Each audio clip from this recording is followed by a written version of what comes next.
ditong dumaan ng nakamotor sa flyover at ang lakas ng hangin. Sobra ba? Ay, ganda tayo guys. Kasi nung tayo ay naggudood ng kotse, syempre naiinis din tayo nang biglang may mga sumisingit na motor. So dapat maging responsable din tayo sa pagdadrive kung tayo na ang nakamotor. So for today's video, hindi tayo magiging pasaway na rider. Ay, delikado. Hello guys. So for today's video guys, is andito tayo sa Amang Rodriguez. Punta tayo ng LTO Muntinlupa. Kukunin lang natin yung ating CR na ilang beses na nating finalo up. So ngayon buti meron tayong mabait na contact from LTO. May mga challenges sa pagkuha ng CR, pero ngayon is nagawa naman ng paraan ni Sir Mike ng LTO Muntinlupa, at ngayon doon tayo papunta ngayon.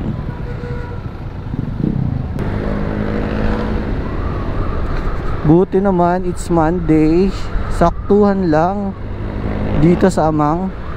Well, sana sa ibang kalsada maluwag pa din, pero so far dito sa Amang, ayan, ox naman. Inlang lang natin sa C5 kasi guys, ang ano natin is C5. Yun ang ruta natin.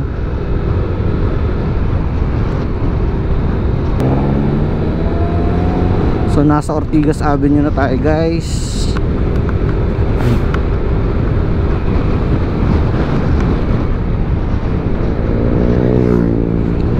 Palabas tayo ng C5. Ang lakas ng hangin, sabi.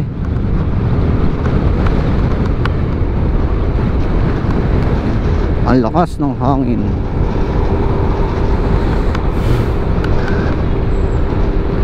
Yan, pakaliwa tayo guys ng flyover going to C5. Yan.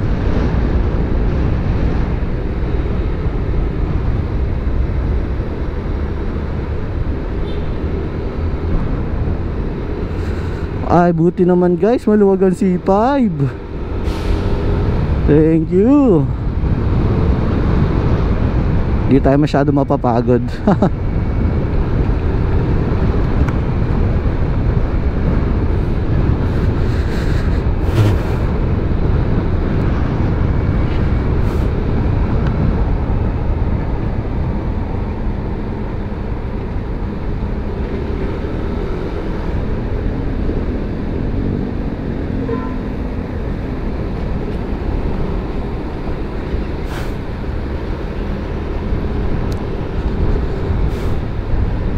Halos isang oras, based dito kay Google Maps guys, halos isang oras yung biyahe natin from dito sa Pasig to LTO Muntinlupa District.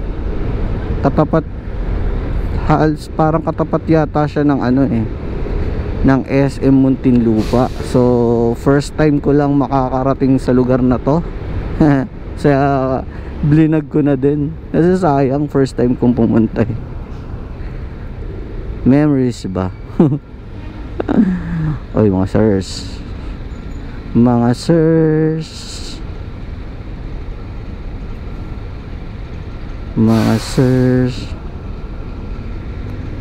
ganda ng no, classic sasakyan ng mga sundalo. Ang oras guys is 12:42 sa mag-aalauna. Sa pagdating natin doon, tapos na sila mag lunch break. Sakto na yun. Wala namang lunch break sa gobyerno, pero nagsasalit-salitan yan for sure. Ibig sabihin yung operations tuloy-tuloy. Sobrang tirik ang araw ngayon. Buti na lang din. Okay lang din, mainit lang pero okay na lang din kaysa naman maulan tayo magbabiyahe ng malayo. Hindi pa tayo din kumakain. Mali mo, may mas tapan tayong pwedeng kainan.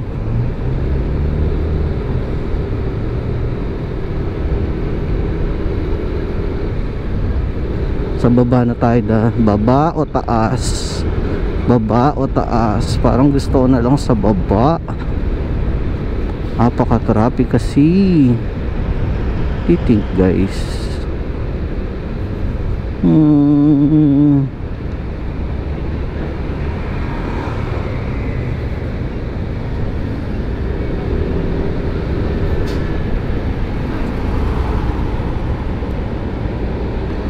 Okay na yan. At least nakapasok na tayo. Nisip ko kasi sa baba dumaan. Dami kasi sasakyan din dito. Bagal-bagal din. Eh hindi naman tayo guys sanay sa singit-singitan. Ayoko nakikipagsingitan. Pero makikipagsingitan. Kung may pagkakataon sisingit tayo guys. Pero hindi ko ipipilit sarili ko sa mga lugar na hindi ako dapat. Hindi ako kasya. Hirap. Lalo na truck kasabay mo. Sa C5 flyover na tayo guys. Chill ride lang tayo. Ayan guys, so first time ko dito dumaan ng nakamotor sa flyover. At ang lakas ng hangin. Sobra ba? Oy, tanda tayo guys.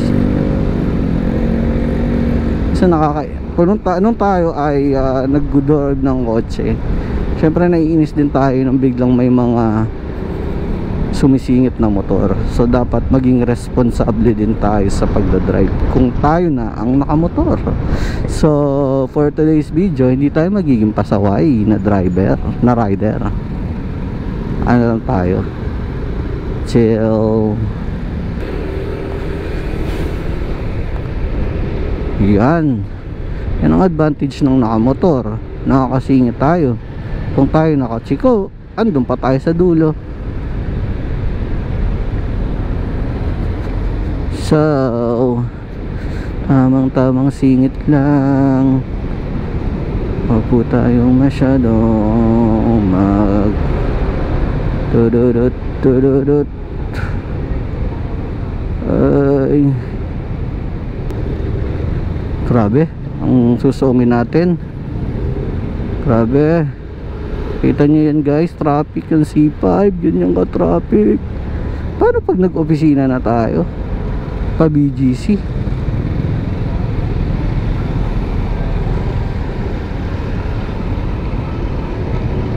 Pakaliwa niyan, McKinley.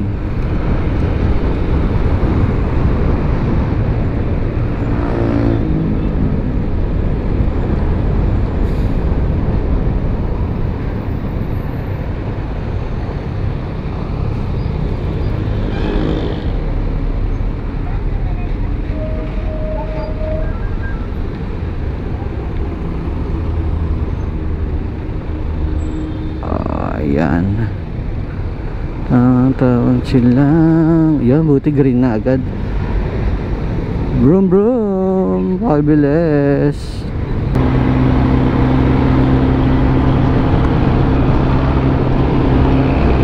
Pag-gig na tayo guys. O diba nagbibinata pa yung pot-pot natin. Woo! May blinker yun. Ay, may police. Who is that? May escort siya. Philippine Coast Guard. Okay, Philippine Coast Guard.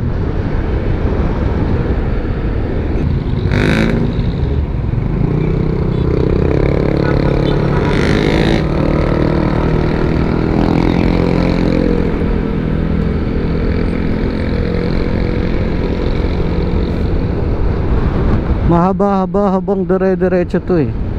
Susundan na lang natin yung mga sasakyan.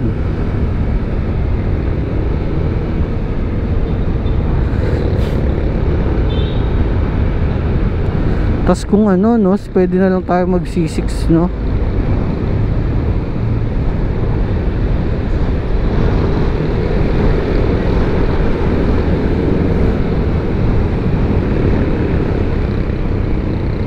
Pagpabalik C6 tayo.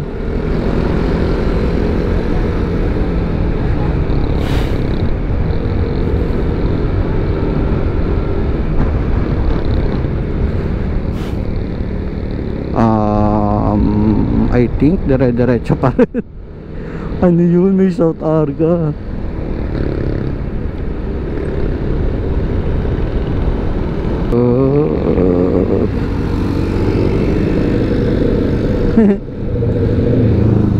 Dahan-dahan lang tayo sa curb. Baka tayo mo bumengkeng. Diretso pa rin. Wait nga, diretso.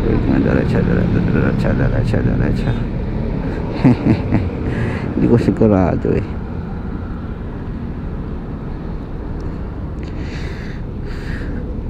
Hindi ko na alam district na to eh.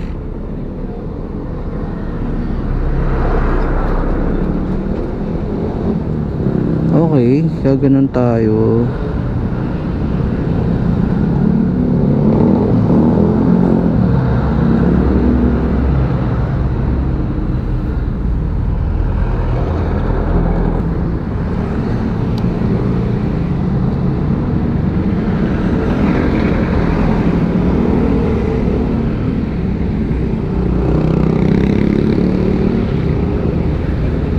Hindi ko na alam to. Kailangan nating magbantay.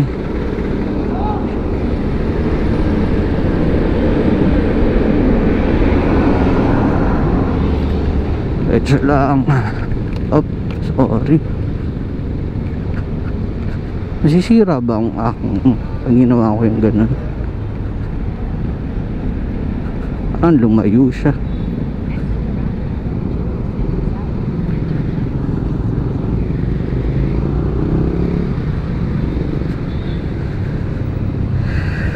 Ay, magawa nito.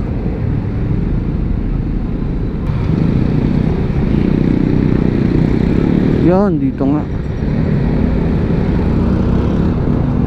Ay, dire-diretso ta.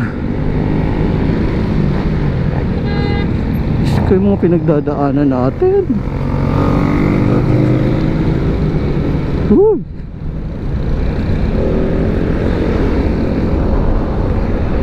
Diretso to.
Dito na ata. Dito na ba iyon? Dito na ba?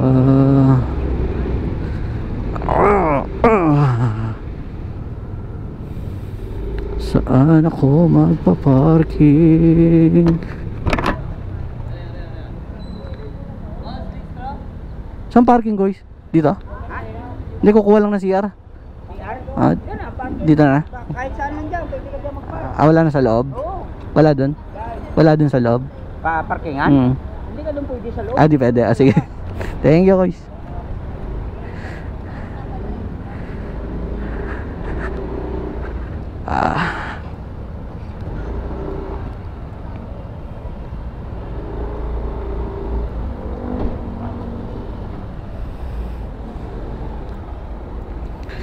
Okay guys, ayan, nandito na tayo.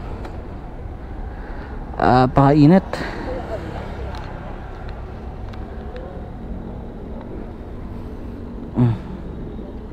Saktong 1:44, nandito na tayo.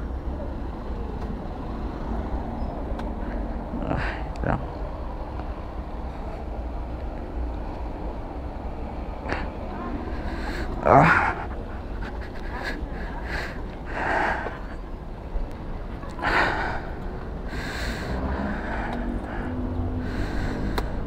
Init.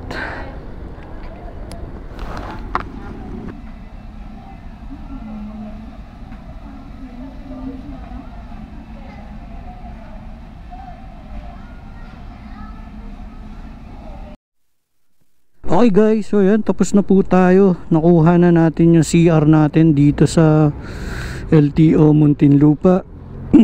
Yan, 'di ba? Mas mabilis. Parang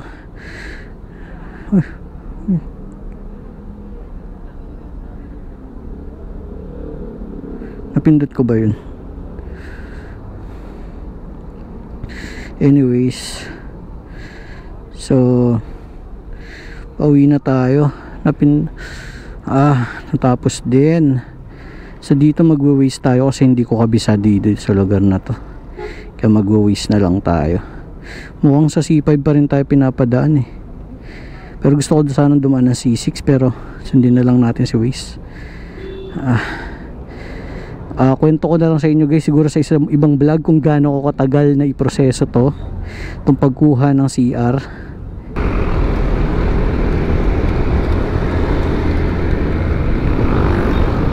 Lakas na naman ng hangin. So yun guys, yan, pauwi na tayo from LTO Muntinlupa LTO District Office.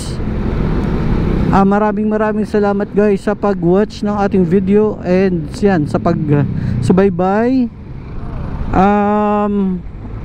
Ikikwento ko na lang siguro sa ibang vlog yung how many days ko nakuha, paano bumilis na nakakuha agad ako ng CR. Kasi yun nga, na-purchase ko tong motor natin July 23. So ngayon ay August 11 or August 12 ba ngayon? So 'di ba, hindi siya inabot ng 1 month. At ano yung mga issue natin sa LTO, kasi merong kakulangan sa supply ngayon na naman ng LTO, pero at least nabigyan tayo ng kahit kopya. First things first, maraming nagpapasalamat tayo kay Sir Mike ng LTO Muntinlupa District, kasi napabilis yung pag-release ng ating CR. As in, asikaso niya talaga guys, na asikaso niya, as in nag-text kami, kaya success, na bigyan tayo ng CR na, at pwede na tayong mag long drive, diba?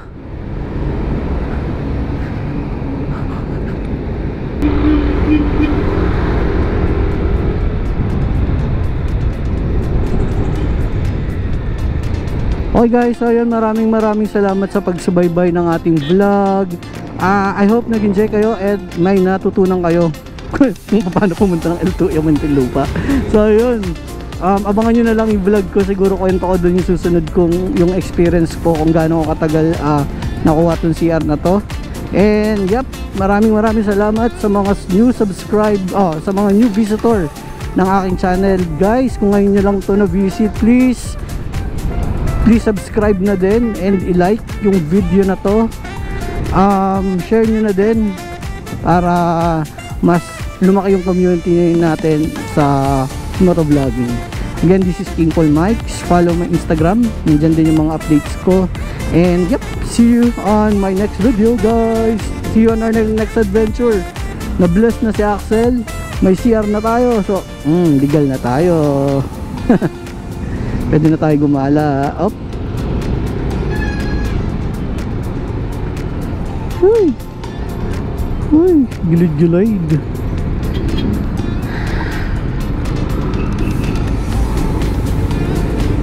Ay, naka.